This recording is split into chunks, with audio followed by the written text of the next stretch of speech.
पिछले साल की बात है। एक दोस्त गोल बाज़ार सरगोदा शॉपिंग कर रहा था। उसकी बेटी का फ़ोन आया कि अब्बू, आपके दामाद ने मुझे फारिग कर दिया है, अलहदगी दे दी है, फ़ौरन आएँ और मुझे ले जाएं। बेटी की ये बात सुनकर वो दोस्त बाइक दौड़ाता घर को वापस चला। इन्हीं सोचों में गुम था कि रास्ते में चलती बाइक पर हार्ट अटैक हुआ, बिजली के पोल से टकराया और वहीं सड़क पर गिरकर जान दे दी। बज़ाहिर ये बात इतनी सी है कि हार्ट अटैक हुआ और बंदा फौत हो गया। वक्त मुकर्रर था, लेकिन नहीं, मैं नहीं मानता। कोई बात तो थी जो एक अच्छे भले सेहतमंद आदमी की अचानक मौत का बायस बनी। इसमें कहीं ना कहीं तो इंसानी गलती ने भी अपना हिस्सा डाला होगा। अलहदगी की कुछ दिन बाद मैं बच्ची से मिला और पूछे कि बीबी, 3 बच्चों के साथ खामद ने जो तुम्हें छोड़ दिया, क्या बात हुई थी? तुम्हारा फर्स्ट कज़न भी तो था।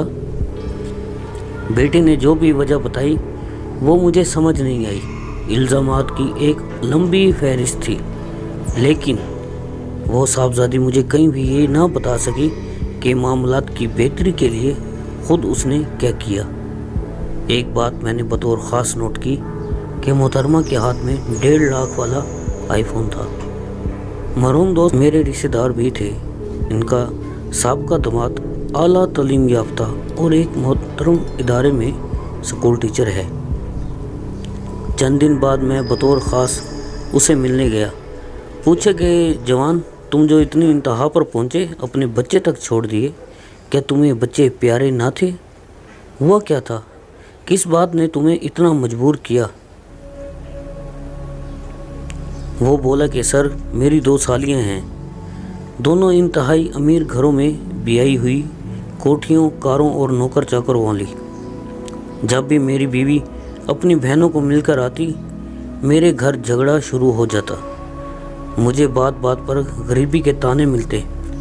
मैं 40,000 माहाना का मुलाजिम हूँ, जितना कर सकता था इंतहाई हद तक किया, लेकिन अब बात बर्दाश्त से बाहर थी।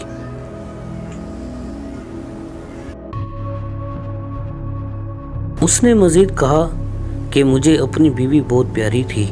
मेरे पास 3,000 वाला मोबाइल है। बेगम को मैंने आईफोन लेकर दिया। फिर कार का मुतालबा हुआ, बैंक लोन से कार लेकर दी। पुराना फ्रिज बेचकर किस्तों पर फुल साइज़ नया फ्रिज लिया।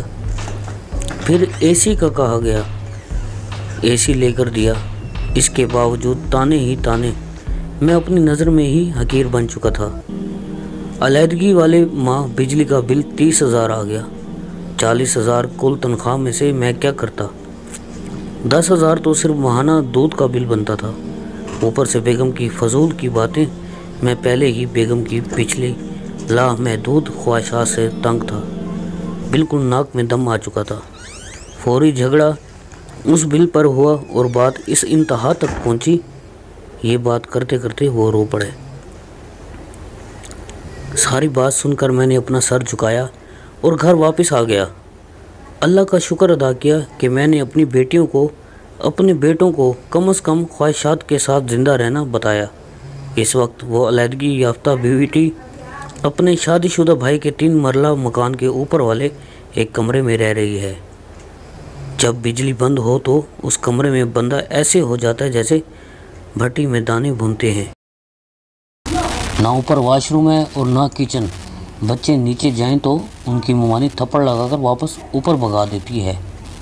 गोरी चिट्टी और सुर्ख व सफ़ेद 26 साल लड़की सिर्फ 1 साल में 50 साल की अम्मा नज़र आती है।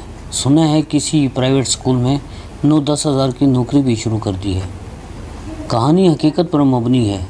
बहुत सी बहनें बहक जाती हैं। कहानी थोड़े फ़र्क के साथ सबकी एक जैसी ही है। खुदारा समझदारी से काम लें और अपने घर को खुद जन्नत बनाएं, किसी के भी बहकावे में ना आए।